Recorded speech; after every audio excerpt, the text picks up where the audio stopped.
Hi, this is Brad Behrens, Editor-in-Chief here at the IAB. You're about to enjoy an encore presentation of a chat I had recently with Nada Starat of Facebook about how all businesses are e-commerce businesses. If you're invested in the future of shopping, then please join us on April 27th at 2 p.m. Eastern for a conversation about the future of shopping, including a talk by John Gerzema of the Harris Poll. To find out more, please email experience@iab.com. Thanks. Hi, everybody. Welcome to IAB There, the Interactive Advertising Bureau's regular show, which we connect the digital advertising industry to itself. Thank you so much for joining us. Today, our topic is how all businesses are now e-commerce businesses. And I am thrilled to welcome today's guest, Nada Starat. She is the VP of the Americas for Facebook. She has a storied career in our industry. I first met her about 15 years ago when she was at ad.com. She's on the IAB board. She also is one of the recipients of something I had a little bit to do with back in the day, which is the AdTech Industry Achievement Award. She's an industry stalwart and she's passionate about helping small businesses and how Facebook is doing that. Let's welcome Nada Starat into the stream. Nada, welcome to IAB There. Thank you, Brad. I'm so happy to be here. Thanks for having me. I'm thrilled to see you. Tell me, where are you geographically right now? So I am in my home in New Canaan, Connecticut, about 40 miles outside of New York City. And as many people know, I'm in Lake Oswego, right south of Portland. That is the miracle of modern technology, that we can have a face-to-face conversation across the country. This has been an extraordinary pivot year, a year of massive acceleration and disruptive change.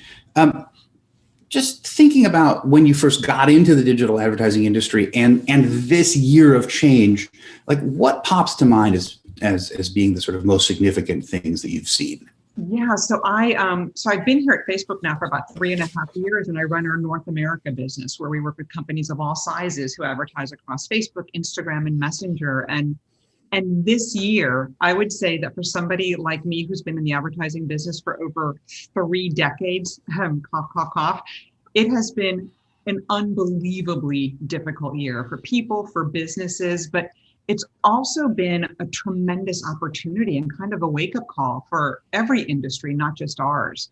I mean, we are, and you've seen this too, like years and years of innovation is getting scrunched down into months or even weeks, and businesses can no longer afford to have their heads in the sand about digital readiness. I mean, right now, every single business has to have an e-commerce component in order to survive. So these are massive changes in a very short period of time. And Facebook is all in to help small and medium businesses. So let's get concrete. Tell us, like, what are you doing? What are you doing to help, and how does it work? I would say this year we have done so much for businesses completely outside the scope of advertising and marketing. Things that we've been doing very actively since COVID hit have been things like pitching in with recruiting for businesses who've been understaffed. We have a Facebook jobs tool. We've helped people, for example, finding delivery people for all kinds of shelter-in-place kind of businesses. We brought customer service to businesses via Facebook Messenger and WhatsApp. We've helped retailers who've seen such a drop in foot traffic pivot to buying online and picking up in store. And in fact, that product, buying online and picking up in store, has increased 3-fold in just the past 6 months. And I would say, like, one of the things that is that we forget, because you and I have been in this business for such a long time, is that before the crisis hit, 1 in 3 companies did not have a website. 1 in 3 companies did not have a website. And so we got creative. We connected thousands of companies to toolkits just to help them keep their lights on. I also think that things that had to happen really came to fruition this year. And I think one of the big things was really helping small businesses financially. Small businesses are truly the lifeblood of all global economies, and they are at the hardest hit part of the pandemic.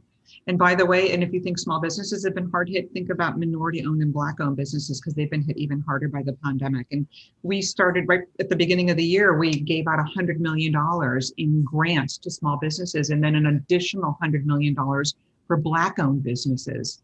My team is active in a program called Elevate. and we mentor and coach minority-owned businesses. And this year, 200 of my teammates coached over 250 small businesses. And so it's things like that. Hopefully you'll see this. We're trying to bring new ideas to help small businesses, and especially minority-owned businesses, has manifested itself in other ways. Like one of the things that we're doing right now, which is really cool, is hashtag Buy Black.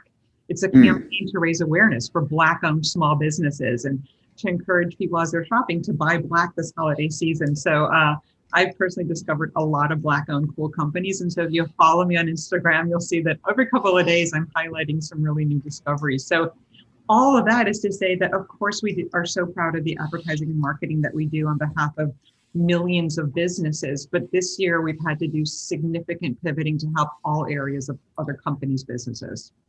It's a cliche, but it's one that happens to be true, that you never want to waste a perfectly good crisis. And it sounds like you've pivoted into that a lot. Let's get back to you for a moment. You mentioned, having been all appearances to the contrary in this industry for 3 decades. So if you were able to pick up a magic telephone and call yourself 10 years ago, what would you say?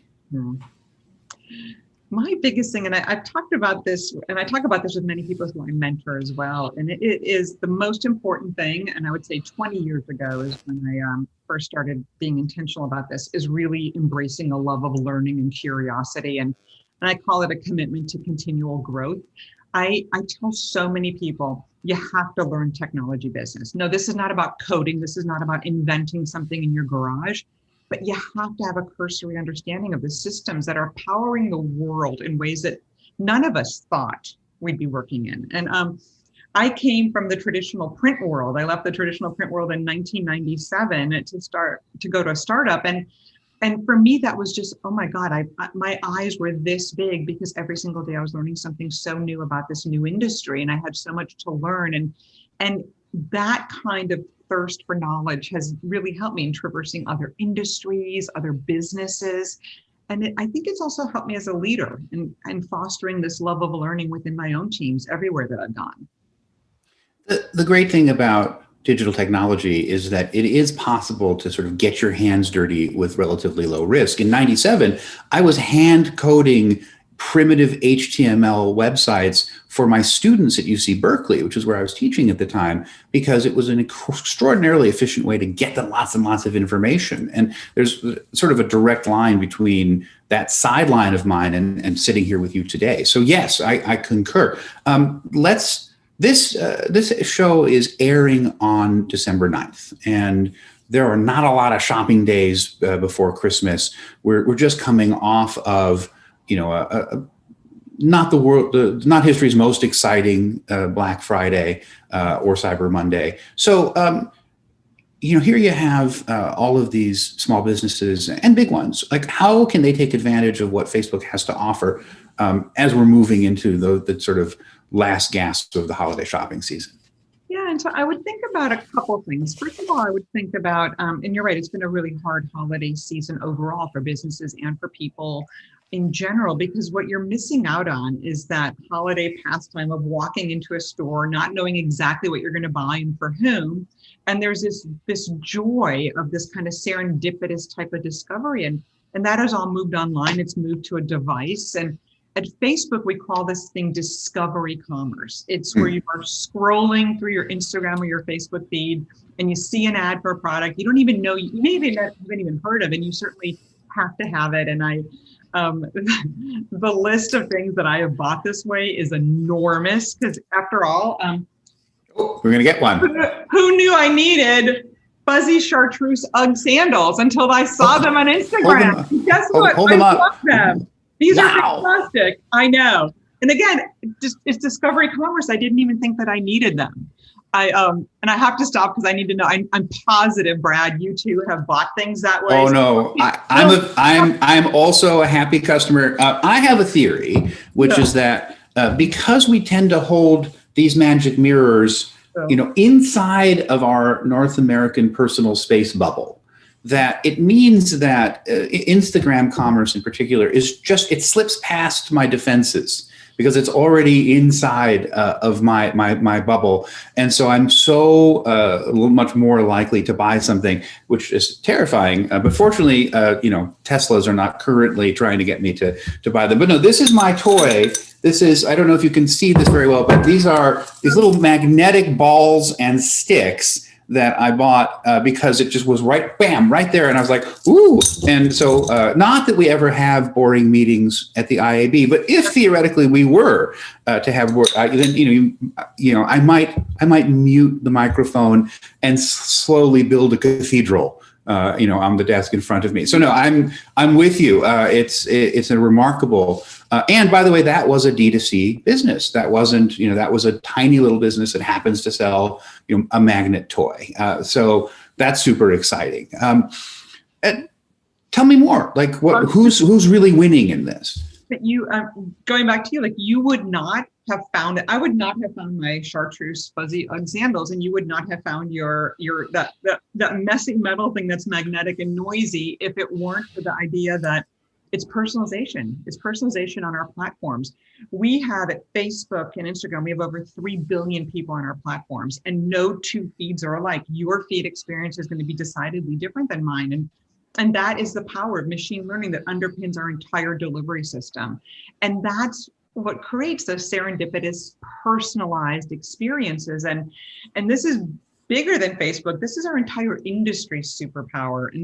And so I feel like that's something that businesses have got to take advantage of machine learning. And we've heard the cliche, serve the right ad to the right person at the right time. But I think the piece that's really increasingly important is then you have to have creative that's so compelling so that people like you're scrolling and you stop and you see what you have to have. And I think clients have to be really comfortable tweaking messages and being agile and being nimble in order to learn and then quickly be able to reach consumers with more compelling messages. And so I think it's a combination of machine learning and creative that is that magic that creates those serendipitous, personalized experiences that are going to be really, really exciting for businesses to come. Like that toothpaste is out of the tube right now. And I think it also is a great equalizer, I think, for businesses of all sizes. So while I discovered these beautiful Uggs is a big global brand, I also discovered something like my cuff and my ring is a company called Live Well Design. And this is my favorite new small business jewelry shop. I also found a company called Partake Foods. It's a Black-owned business that makes cookies, and I bought them for everybody for stocking stuffers. I did order a box of 12. I have 4 left, so I've gone from a dozen stockings I can stuff to only 4, but that's okay. They may not even make it to a holiday, but again, and you're in lockdown anyway, so I'm in lockdown anyway, and so. No, but that's that kind of serendipitous discovery commerce that I think is just so important to be able to provide for businesses of all sizes. We've seen over the 20 years or so of e-com that we've had that digital technology started by being extraordinarily good at search and discovery. What our mutual friend Jim Spanfeller makes the distinction between demand satisfaction and demand creation. And so what you're talking about with discovery commerce is demand creation, and it's remarkable. And certainly, I never knew I needed a little metallic toy, a magnetic toy, until there it was. So let's talk concretely, because we're at the last minute with trying to get products in front of holiday shoppers. So what are some last minute strategies, mindsets, tactics that people who might be watching this should be thinking about? Yeah, and so I would say in the past, typically marketers and retailers have had until December 20th to capture your attention, close a sale, ship it to you, and it arrives before Christmas or any holiday that you're celebrating. This year, retailers really only have until December 15th. Because deadlines have all moved up. Shipping constraints are leading to surcharges, logistics uncertainty, possible missed dates. Like if you go on some of your favorite websites, they are saying we can no longer guarantee a Christmas delivery because of what's happening right now. We're already seeing so many advertisers, as I mentioned before, pivoting from pure e-commerce to buy online, pick up in store. To make it easier for businesses to drive online sales, we launched Shops earlier this year. Shops is a mobile-first shopping experience where businesses can create a curated online store on Facebook and Instagram and it's utterly customizable. So you have a different business than I would. We would each create digital storefronts. This is, by the way, it's free. And my digital storefront would have these like really good, beautiful things that you could buy. Again, the way that I would be shopping in the physical world, I could have this incredible storefront would lure me into the site. And so for small businesses who traditionally relied on foot traffic, now you have an inexpensive way to invest in the online shopping experience. And so just started this earlier this year, but it's really, really taken off. So another mutual friend of ours, a man named Ty Braswell, talked about this years ago with the real strength of mobile is shortening the distance between passion and purchase. And so I just want to just zero in on this for a moment, because not only are you saying this is a mechanism for discovery, but also purchase, fulfillment, BOPIS, if you want to ship to your home, if you want to, it's sort of a one-stop shop where the customer can really choose sort of how to get the product that they're interested in. Is that accurate? That's absolutely right. And I would say the biggest thing to, first of all, I love that phrase. I'm going to have to steal that one for your passion, but passion to purpose. But I also think that with mobile being ubiquitous and truly everywhere right now, it really is about meeting people where they are and removing friction. And I talk a lot about this on removing friction. We are talking to clients constantly about making sure that they're making the right technical and operational investment for the future. In both what they're doing from a full funnel marketing, and this is where you are going. It's a customer journey, and it's both on and off Facebook. It's paid, it's organic, it's the entire marketing funnel, everything from that discovery commerce to a more transactional arrangement between you and a consumer. And companies that weren't thinking of digital that way, people were thinking of digital as purely transactional, got caught flat-footed because they didn't have that full holistic view. And I think we're going to be seeing a lot more of that. You got to have each area of the funnel firing on all cylinders. We're seeing things like Messenger and WhatsApp really take off as businesses are recognizing they have to have a personalized customer service arm. And again, didn't have that before. We're reliant on, for example, people in call centers. And so I feel like really looking at that funnel is going to be one critical pivot point. I think the second thing is just being really agile when you're creative. I mentioned this earlier. I liken it to your mantra needs to be test, learn, pivot, test, learn, pivot. You have to make sure that you are testing a diversity of creatives. You're quickly learning, and then you're being nimble enough to be able to pivot so that you are going back to that holy grail of the right message in front of the right consumer. And so it's that full funnel approach and being able to have the right creative. And that combination is going to be increasingly more and more important for 2021. And there's I talk to my agency friends all the time, and the more they lean in to sort of twiddling the dials, and not setting it and forgetting it, but actually there's no such thing as a campaign anymore, particularly on these platforms where you put it into the system and then you walk away. The more that a brand can lean in and again twiddle the dials, the more likely they are to figure out what's working and then to chase those wins and make them into bigger wins. I do want to do a quick PSA sidebar because you did bring up BOPIS, Buy Online, Pay in Store. This is a huge topic in our brand disruption research, which premiered at the Brand Disruption Summit a couple of weeks ago, which you can find either in part or in whole, depending on whether or not you're an IAB member on IAB.com. So please do check out our brand disruption research. Let's break out of the holiday season. We're looking at a 2021 that is highly unpredictable. We know a lot is changing. We know a lot is gonna change. We're hearing every day that by the middle of the year, by the fall, we think that the majority of Americans will be vaccinated against coronavirus. That leaves 6 to 9 months, of a middle ground in limbo. So, looking out to 2021, what's ahead for your clients, for the little brands, the SMBs, as well as the big brands, and what, from your perch, do you think they should be doing to prepare? Yeah, Yeah, and so I think it's I think again I agree with you 100%. I don't think 2021 is going to look much different from 2020. I think we will feel healthier and more secure in our health. I think that's just been the hardest thing about all of this entire year.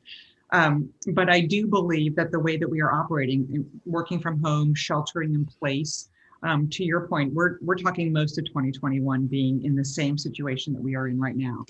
I think what our clients and our customers and our businesses of all sizes are looking to us is to help them really level set and make sure the technology is working, making sure that clients have the right signals in place and so they can better serve their customer, making sure that personalization and transaction and relationship building is all in place. And so we are helping a lot in guiding from a technology standpoint, as I mentioned before, like making sure that each area of the full funnel is firing on all cylinders.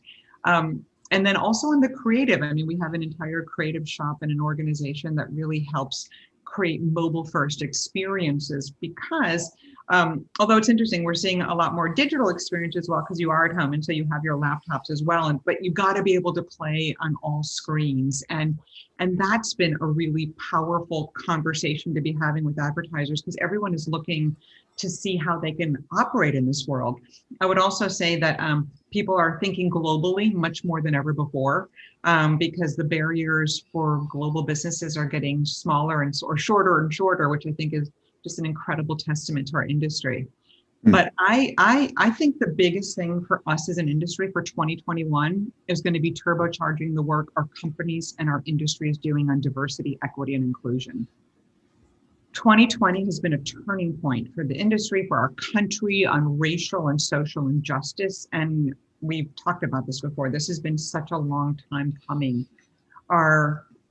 If I think about the conversations that we are having, the talent development that we're all actively nurturing for the next generation of leadership, these conversations have not been louder before. I think the mindfulness that our images, I mean, looking at ads right now, I'm so incredibly proud when you see the diversity in the advertising product.